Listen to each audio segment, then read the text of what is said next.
நம்பினவங்க துரோகம் செஞ்சிட்டாங்களா? அன்பானவங்க உங்களை விட்டு பிரிஞ்சு போயிட்டாங்களா? மலை போல நம்பியிருந்தவங்க கை விட்டுட்டாங்களா?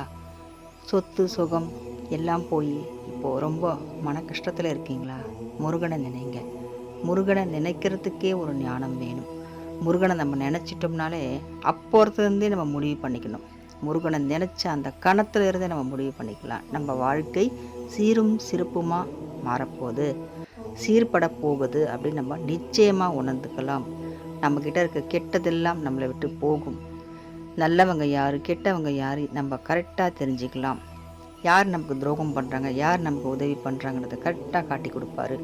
நம்மளோட இருந்து எந்த கஷ்டத்துலையும் நம்மளை கைவிடாமல் காப்பாற்றுவார். நம்மளை கீழே தள்ளி அவங்க சிரித்து சந்தோஷப்படணும்னு நினைக்கிறாங்க பார்த்தீங்களா, அவங்கள நம்ம எதிர்க்கவே கீழே தள்ளுவார்.